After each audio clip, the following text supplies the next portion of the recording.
سريشه چې پکړې دي تاسو ښکړه دا تاسو نو یوازې ته زه ولاړم دا تال دي بس دغه ګي مراني وځه دا زموږ غټ پلان و فګور دی اکسونه واخستله ظلم را سره وکي دا مو کې ما سکسونه نسی اوس یې ویني لسه په روان زور کې که خوان کوم ځای ته ځو دې چې یاد کړم نو څه وشته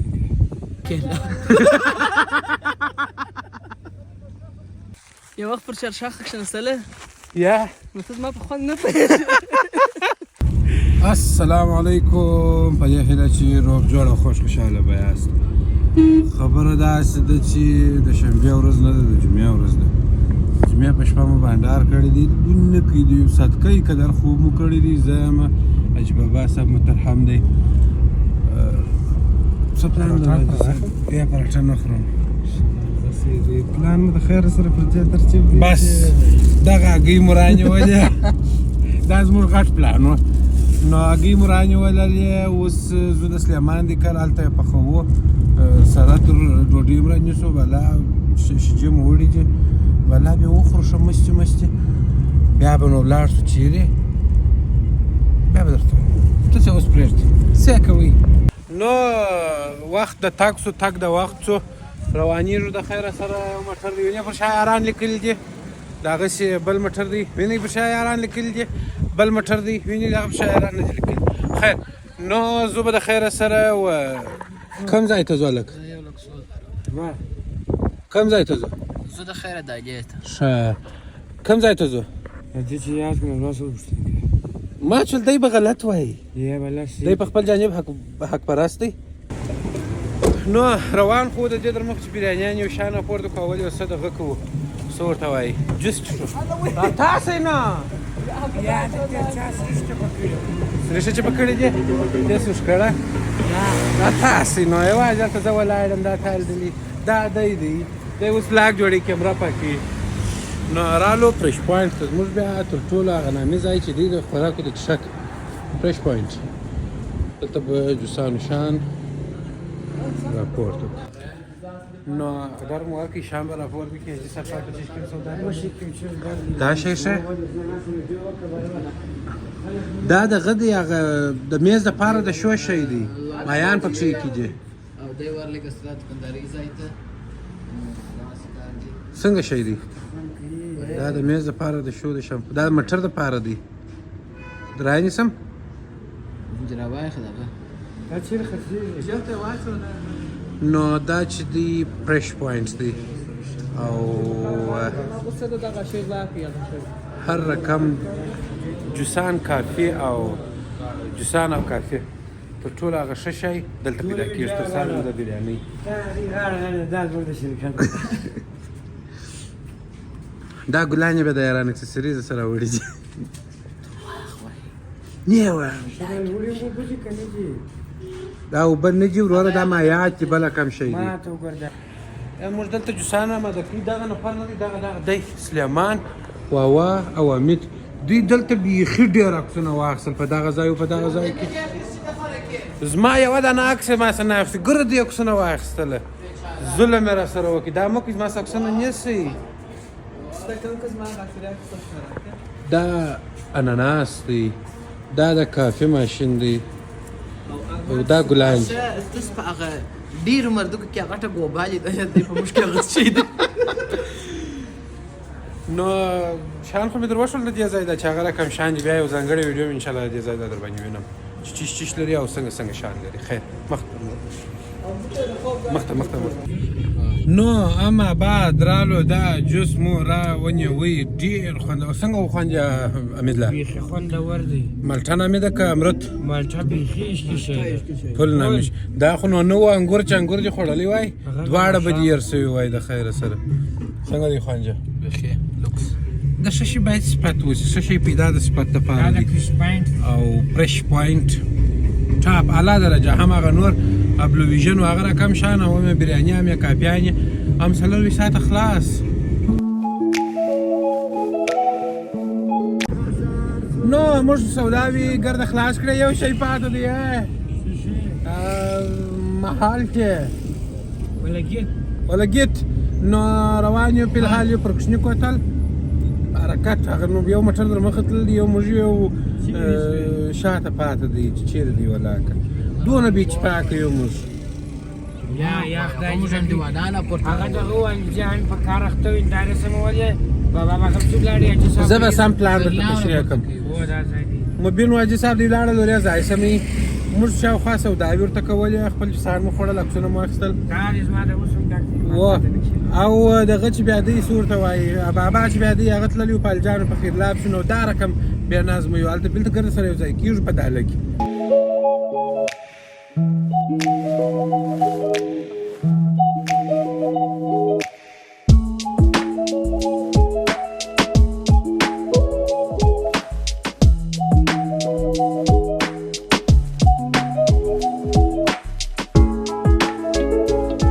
سرکاري باغ ته راورسېدلو مالټې رانیسو من کچاریاک کریټ په 800 دی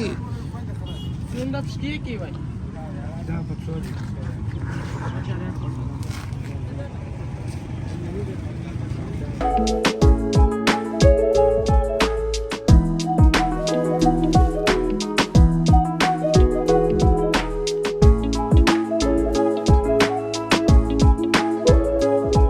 څه پکښې وایه مالټې خوندورې دي که امرت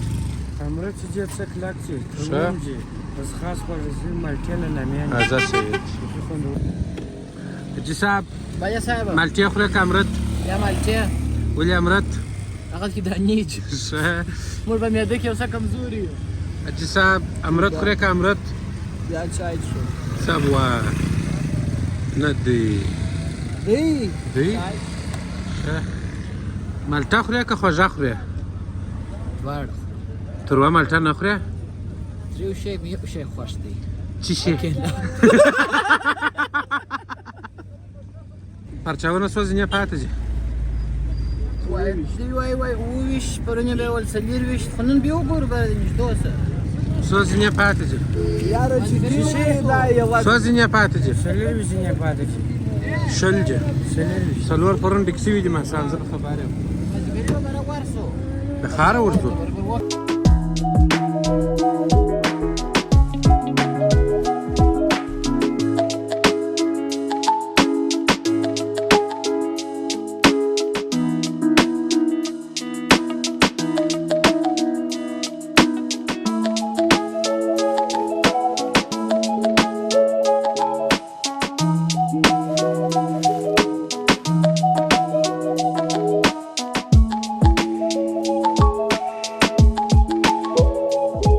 دې ته راورسېدلو پر دا سړک راکاټ کړو د پارچاوو خواته اوس ورځو پارچاوو ته رش خو نو لکه څنګه چې د لارې څه موږ ته رامعلومه شول خاص رش نشته څه ده پرچاو منه چې شي پارچاو دا اوبه چې تر دا شي راواړي دې ته پارچاو وایي موږ بیا وایو چې پرچا ډوډۍ راکړه هغه یو پارچا دی یو پارچاو دی یو بیا پرچا عینه کې ایسته که ښه دا ما چې ما به دې کار پرېښی دی نو راورسېدلو او هغه شیخ خبر سولاست چې موږ سټوډیو ورته جوړه کړې وه او ډېر په شوق او په مینه مو دا کار ته د خیر سره نیت شوی دی د رواله مې دغسې وغورځېده موټر نو هغه د خیر سره د ویډیو خو مې ولیدل ډېر ژر ډېر بیخي په لنډ وخت کې به انشاءالله اولنی پوډکاسټ تاسو ته ورسېږي او تاسو باور وکړئ بیخي ډېر خوند به پر واخلئ او ډېر څه به ځینې زده کړئ ته څه پکښې وایې حمیدالله جان ته وازدا بې کې یو شی مئ انشاءالله اول موږ بیا دی اول موږ بیا دی و انشاءالله ډېر مثبت هدف د پوډکاسټ څخه دغه دی چې د خپل کندهار په باره کې وپوهېږو د کندهاري ځوانانو په باره کې وپوهېږو هغوی وهڅوو هغوی ته تشویق ورکړو او هغه د هغو مطالعه ورکوي کو د هغو په ژوند کې مثبت تغیرات راولو دغه شي ته به ډېره مینه ورکوي ځکه که دا شي ته تاسو مینه ورکړئ دا شی ډېرېږي او دا شی ارزونه ډېرېږي غونه زموږ ته د کندهاریانو دپاره د کندهار دپاره دا شی یو ویاړ دی یو پرمختګ دی دغسې د سلیمانه جی بالکل دغسې زه صحیح دی پرچا وروره دغسې ده بالکل دغسې د زما وروره که زه صحیح دی امیر صاحب څنګه هستې ټیټ هستې بیخي ښه خوند کوي په خپل وطن کې ګرځېدل د باندې وتل تفریح کول مګر بله خبر ورته وکړم دا هغه ځایونه چې چې تل یې نه معلومېدی چې دا څو کته اوبه پکښې بهېږي مګر اوس خالي دي هغه به خدای خیر کړي هغه به اوس وګورو ته دا راته وایه لس پښې ولې راوتلی او بیخي له لرې ځایه راغلی بیخي له لرې ځایه راغلی وم دغه د لس پښو تګ ښه خوند راکوي یو وخت لس پښې ګرځوه ته راشه دا اوبه وګورو تر کومه ځایه پرې رسېدلي چې نو دا چې دی هغه ځای دی چې په اختر کې موږ راغلي وو او دا داسې غاړې غاړې بهېدی مثلا د خبرې د تر دا ځایه پورې به دا اوبه بهېدلې داسې غاړې غاړې اما اوس خالي دی لږ لږ اوبه سته وینې هغه اوبه دا لږ لږ ځایو کې اوبه سته موږ خو راغلي یو میلې ته میله کوو تاسې هم راووځئ د میله وکړئ وګرځېږئ طبیعتونه راسته کوي ژوند سم کوي ځکه چې که مو طبیعت سم وي نو ژوند به مو هم سم وي کاروبار به مو هم سم وي کورنۍ ژوند به مو هم سم وي د هر ډول تاوتریخوالي جنجال او عصبانیت څخه به خلاص یاست امیر صاحب محترمه هغه شی خو نو ما یاران تور وشوئ چې سټوډیو د چیش لپاره جوړه سوې ده څه کوو څه نه کوو دا شی څنګه بولې زموږ لپاره آیا دا به ګټور وي د خلکو لپاره که به نه دا یوازې زموږ دپاره نه د خلکو دپاره نه د هر کنداري دپاره او د هر افغان دپاره دا ګټور دی زموږ کلتور زموږ عنعنات زموږ ښار زموږ د ښار اهمیت زموږ د ښار هغه څه چې لري هغه څه چې موږ نه یو په خبر اکثره وخت موږ دا شیان لرو ډېر قیمتي ډېر مهم مګر موږ نه یو په خبر د دغو څخه خپل ولس خبرول دي د دغو څخه د افغانستان خلک خبرول دي د دغو څخه د دنیا خلک خبرول دي خو قرار به دا شی مشهوره کېږي ممکن داسې خلک خبر شي چې هغه بیخي د افغانستان نه وي مګر چې زموږ د ښار په باره کې زموږ د خلکو په باره کې معلومات حاصل کړي زه خو یې بیخي ډېر مفید ګټور او مهم بولم باید دوی په دا برخه کې زموږ سره همکاري وکړي او ملاتړ مو وکړي دوی نو څوک چې دغه لیدونکي باید ګرد لیدونکي وکړي بالکل باید هر افغان تاسو به ملاتړ کوئ خو کنداره ستاسو ملاتړ کې پیسې نشته چې موږ ستاسو ملاتړ په پیسو یا فقط ویډیو ګورئ او د خپل ملګرو دوستان سره شریکوي ځکه چې هغه کم په دې کې موږ د پښتني کلتور یا د کندهاري کلتور دغه ځانګړي شان راپورته کوو ځانګړي خلک را سره میلمانه کوو د هغو د تجربو څخه به تاسو هم څه زده کوئ ملګري به مو هم زده کوي او ټول کندهار به شیان ځینې زده کوي بس تاسو همکاري همدغه ده چې ویډیو یې وګورئ او تر ټولو غټه همکاري بیا دغه ده چې دغه زموږ د یوټیوب چینل سره سبسکرایب کړئ تر څو پر هغه ځای باندې تاسو د ویډیو یې وګورئ انشاءالله الرحمن ډېر بیخي په لنډ وخت خبره داسې ده وایي چې نه کار په هغې دې څه کار څنګه امیر صاحب بوټونه چې دي چیرې باید چیرې وکاږي په کور کې په خونه کې په دکان کې او چې په پښو کې یې باید عموما یې په پښو یې داسې کار نه کوي لکه زموږ امیر صاحب چې کړي دي ده د پښو تګ ښه خوند ورکوي د هغه څخه علاوه بیا ده ته د لسو پښو تګ ښه خوند ورکوي نو دی را ولاړ شو بوټونه یې وکړه د سړک پر غاړه پر ما به یې ځای شو ول دا خو خالي لار ده د الله د راشکش نسته یوازې موږ نو څوک بیا څه کړي اوس یې وینئ لسو پښې روان زور ورکوي که خوند یو وخت پر چرشاخ کښېنستله یا نو ته زما په خوند نه پوهېږې نو تاسو داسې غلط کار مه کوئ لکه څنګه چې دا امیر صاحب کړي دي ستړی یم کړلم زه راتا کړم د موټره ول دا ځای دی اوس دا نیم ساعت کېږي را روان دا ځای نه رارسېږي هغه دی عجیز بیخي لرې دی یو ګړی مو ځانونه وسا کړه د پښو تګ مو بیخي ډېر کړی و دلته ناست و شاته موټران خو نو وینئ نو دغسې ځای دی دا وینئ میده میده لږ لږ اوبه کې نورې اوبه کې هاخواته دي نور خلک هم اوس راغله او حبیب دی هم اوس دا دې راغله واور ووت مخته دوی ولې وځنډېدله سودا یې هم موږ کولې زنډېزي هم دی دا څنګه ژوند دی د دې ژوند خو ګز سره د بابا موټر نه راخېږي موږ دا راوختې پر دغه ځای د وینې په ټیلاره وخېږوئ موټروان کې ناست دی موټر یې پرې وټر دی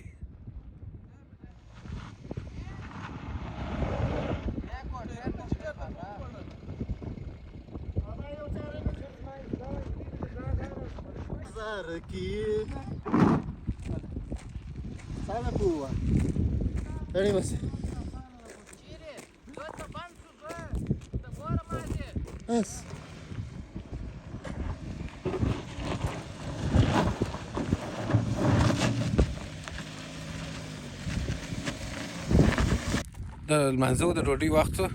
مونځ کوو ډوډۍ وروسته خورو نو خبره مې دا کول چې اودسونه به تازه کړو موږ غوښتل چې اولته اودسونه تازه کړو هغه بیخي لرې دی غړي موږ ته وتښتېدل نو موږ دغه فلټر اوبه راوړې وې اوس کوښښ دغه دی چې په دغه اوبو باندې اودس تازه شي څنګه چې بابا صاحب محترمه زه خو همدا اسراف دی مې کړ ولې ګوره اسراف د لرې ځای در دې ښه دی چې نږدې اوبه پیدا سي و ژر کار وشي نږدې اوبه او ژر کار وشي په پیسو دې رانیولې پروا نه کوي او داس ډېر ثواب لري خدای به عوض دا خو بیا لا ښه دی نو او زموږ یو نفر دی اولته لوړ ختلی دی دغه کوچنی شی ویني دا راته روان چې دی دا زموږ نفر دی تک تور دی اوس سپینه ورځ ده چې معلومېده که د شپې وختې به زموږ سره ورکېږي دلته دستګاوې هم کار نه کوي ته نه کې را نږدې که دا بالا موږ پروا نه کوي ډوډۍ خورو دغه نه ډېرې بریانیانې مو راوړي چې بریانیانې مو راوړي چې دغه نه ډېرې چې ماشاءالله دوی لمونځونه کوي ما بابا وږي ما دی خورو بالا نه غواړي پرېږدي برابر بیا بل وخت ته وکړو د دې ځای میله او منظره مو خلاصه کړله اوس زو اخواته ورځو هلته به میله او منظره کوو دلته ډبرۍ شروع دي ولې ډبرې غورځوې ولې ډبرې غورځوې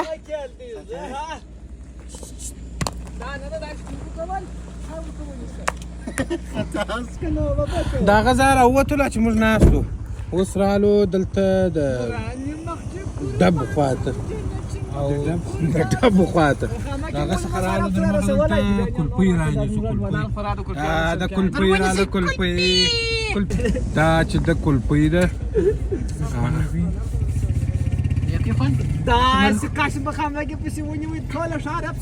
بابا ته کلپۍ خورې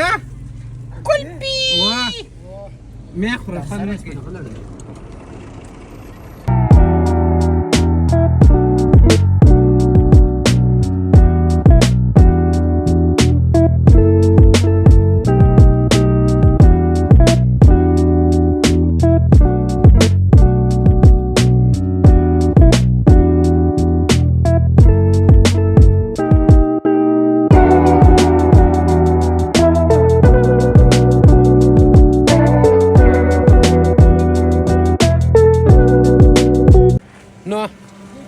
راغلو د دغه اوبو پر غاړه باندې مو ځای برابر کړي دا دي د دا دوه درو مشرانو په مابینځ کې دلته کښېنو به دلته د خیره سره بالا نو مازدیګر دی لمونځونه به کوو څوک اتیا کوڅه نه بالا به ځو د خیره سره د خدای په امان بالا مې الله خلاصه شول د غونډه نو یو اخرنی پیغام دغه دی اخرنی پیغام دغه دی چې راوځي میلې وکړي خپل ښار وویني د بل ښار وویني خپل ملک وویني د بل ملک وویني اما و په احتیاط او چټلي به نه جوړوي نظافت چټلي مه جوړوي او بد اخلاقي مه کوئ په میله ځایونو کې ځکه چې میله ځایونو ته ډېری وخت د نورو ولایتو څخه خلک راغلي زموږ څخه بد اخلاقي وویني نو زموږ څخه ټوله کندهار یا زموږ څخه ټوله ښار رنګ بدېږي دغه مه کوئ نور نو میلې په پېخر تاسو توګه دوی اور بل کړي دا ساتیار دي او دغه یوه ده نه مالټه ده وروره دا چښتانه کړی چې مو ده دا موږ الجان ته ساتلی ده اوس یې په ولو ما موټر سره څنګ پر څنګ سو بالا که مو دغه ویډیو در باندې ولیدل که مو نه ولیدل خو په دغه باندې الجان ولو